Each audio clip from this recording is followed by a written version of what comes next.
listening to True Crime Tapes, real stories from the darkest corners of criminal history. Some names have been changed. Some tapes were never meant to be heard, but we press play anyway. You're about to hear the true story of Amy Lynn Bradley, a 23-year-old woman who disappeared without a trace from a Caribbean cruise in March 1998. Most cases end in answers. This one didn't. Instead, it spirals into mystery after tragedy, rumor after rumor, photo after photo, decades of heartbreak, and questions that remain unanswered to this day. In this episode of True Crime Tapes, we'll piece together Amy's life before the cruise, follow her final hours on board the RMS Brilliance of the Seas, and explore the investigation that followed. A case clouded by false leads, anonymous tips, and conflicting reports. In March 1998, 23-year-old Amy Lynn Bradley, a recent Longwood University graduate and former lifeguard from Petersburg, Virginia, was finally taking a well-deserved family vacation. Boarding the Royal Caribbean Rhapsody of the Seas with her parents and younger brother Brad, it should have been a joyful celebration of her new life ahead. Instead, it became a chilling enigma. She was described by family as athletic, caring, and bright. They called her Amy B. Graduating with a physical education degree, she'd landed a job in computer consulting and was set to start soon after the cruise. The voyage began in San Juan, Puerto Rico on March 21, 1998. Day 1, Aruba. Day 2, onward to Curacao. All through these days, Amy seemed happy, on her way to beaches, disco nights, buffets, camera in hand. But beneath the laughter and amid the pulse of the bass, no one could foresee how quickly life would change. It was late on March 23rd. Amy and Brad were at the disco on Deck 9, dancing with the band Blue Orchid, together with crew and passengers. At 5:15 a.m., Amy's father Ron woke and spotted her sleeping in a lounge chair on the balcony, legs visible. He dozed back off. When he got up for the day at 6 a.m., Amy Lynn Bradley was gone. But where could she have gone? At first, her family assumed she had simply stepped out for a cigarette. The balcony door was open, suggesting she may have left in a hurry. Considering the strong morning wind, they thought she might have gone to a more sheltered spot to light her cigarette more easily. But after several hours of searching the cruise ship, it became clear. Amy was nowhere to be found. Her sandals, all her other shoes, photo ID, and personal belongings were still in the cabin. Clear signs that if she had gone out, she had fully intended to come back. Deeply concerned, Amy's family urgently pleaded with the crew to delay disembarkation for the nearly 2,000 passengers until a full search of the ship could be carried out. But the cruise line chose not to follow their request. Instead, passengers were allowed to leave the ship that morning. A general announcement was made over the intercom, asking Amy Lynn Bradley to report to the front desk. She never did. A more thorough search of the ship followed, but there was no trace of Amy, and no signs of foul play or evidence that she had gone overboard. With mounting concern, Royal Caribbean contacted the Netherlands Antilles Coast Guard to assist in the search. The Coast Guard conducted a 4-day search of the surrounding waters, but found no sign of Amy. Still determined, Royal Caribbean chartered a private search vessel to scan the area between Aruba and Curacao. That effort lasted 2 days, and also yielded nothing. With no clues and no evidence of foul play, the cruise line concluded that Amy had most likely fallen overboard in the early hours of that third night. But her family never accepted that explanation. In fact, later witness statements strongly suggested that Amy did not go overboard at all. Not satisfied with Royal Caribbean's official story, the Bradley family, with the help of the FBI, began their own investigation into her disappearance. They started with some of the last known people to see Amy alive that night, besides her brother Brad. Amy Lynn Bradley was last seen while on a cruise in 1998. Morning, Amy was gone. Amy's brother Brad tearfully remembers, "The last thing I said to Amy was, 'I love you.' That stays with me." Shortly after 6 a.m., Ron and Iva Bradley requested the gangway be raised. Passengers prevented from leaving, fearing Amy wouldn't walk off that ship intentionally. But the crew allowed disembarkation to proceed. Passengers departed despite urgent pleas from the family. At 7:50 a.m., the purser's office finally made an announcement. "Will Amy Bradley please come to the purser's desk?"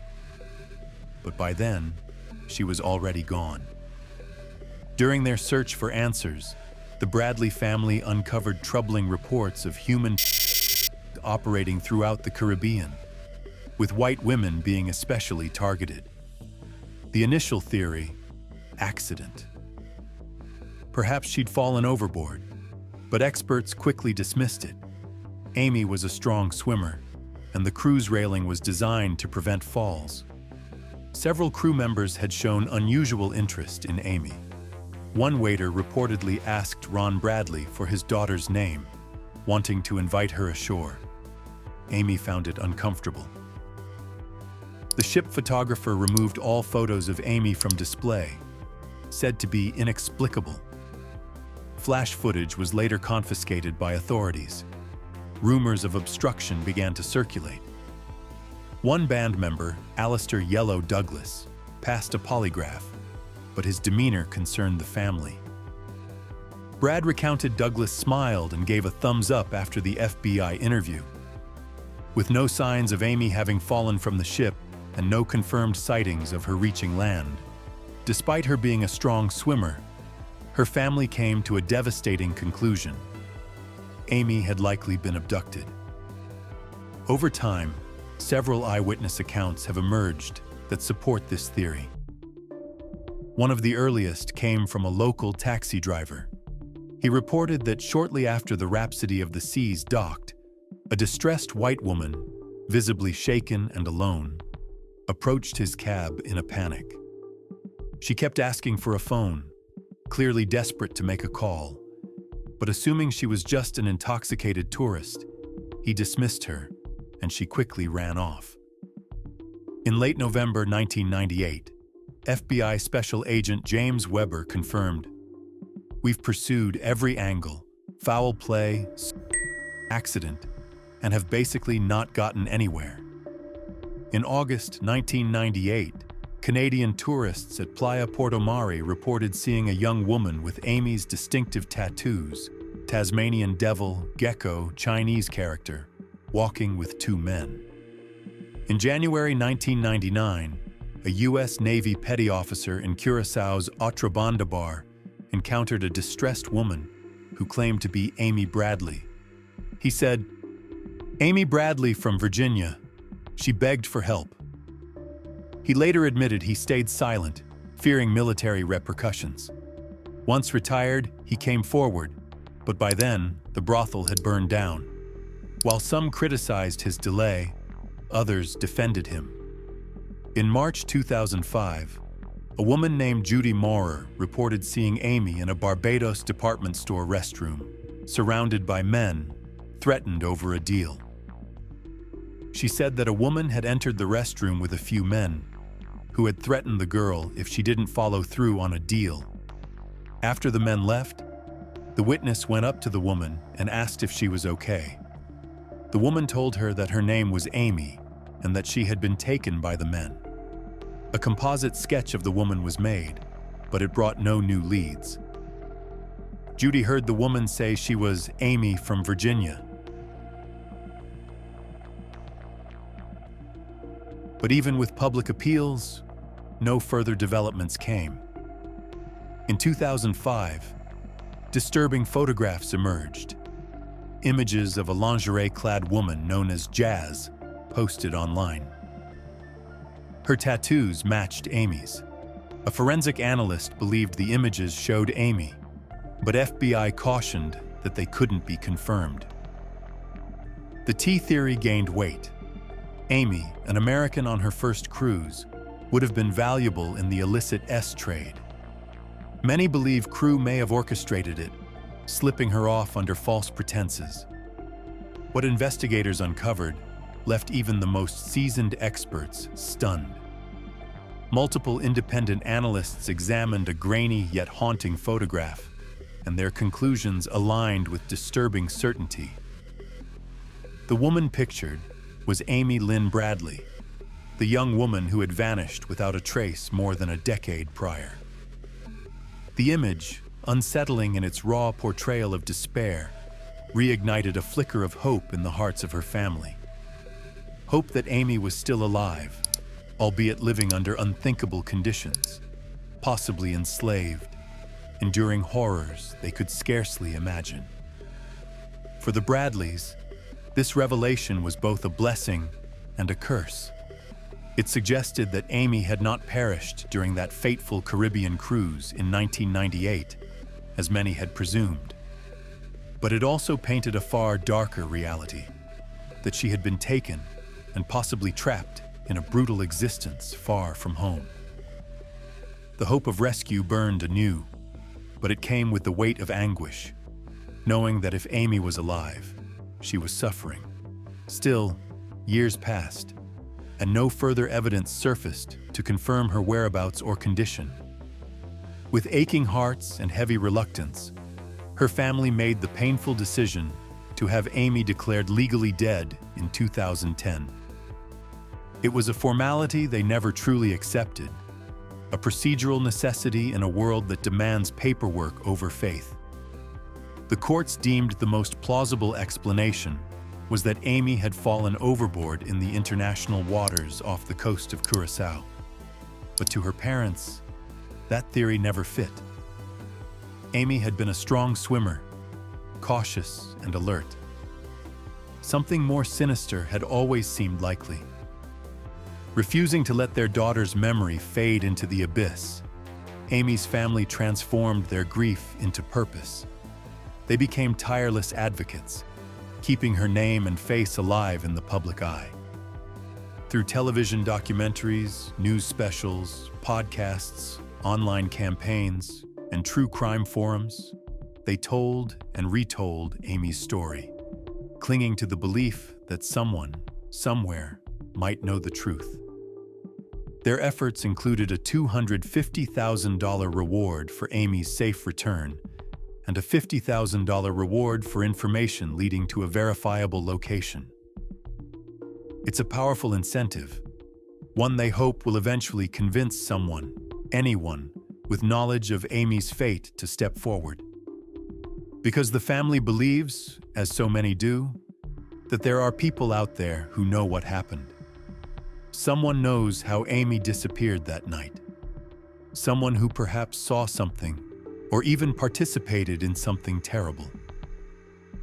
Until that person comes forward, the truth remains shrouded in mystery. But the Bradley family continues to fight. For answers, for justice, and above all, for Amy. For the daughter who was stolen from them far too soon, and whose fate remains one of the most chilling, unsolved mysteries of our time. It's been over 2 decades since Amy Lynn Bradley stood on that balcony, looked out at the Caribbean Sea, and vanished. But to her family, she's never really been gone. Her mother still dreams of her, her father still follows every lead, and her brother, once the last person to see her alive, carries the weight of that night like a shadow he can't outrun. We've explored the facts, the timelines, the inconsistencies. We've examined every theory, from accidental drowning to abduction. And while we may not have definitive answers, we know this: Amy's story matters. And keeping it alive might be the only path toward justice. So if you're watching now, Remember her. Speak her name. Share her story. Because someone somewhere knows what happened. And silence should never be the final chapter. This has been The Vanishing of Amy Lynn Bradley. Thank you for walking this path with us. If you know anything at all, contact the FBI or the Bradley family tip line. Because 27 years is long enough to wait for the truth.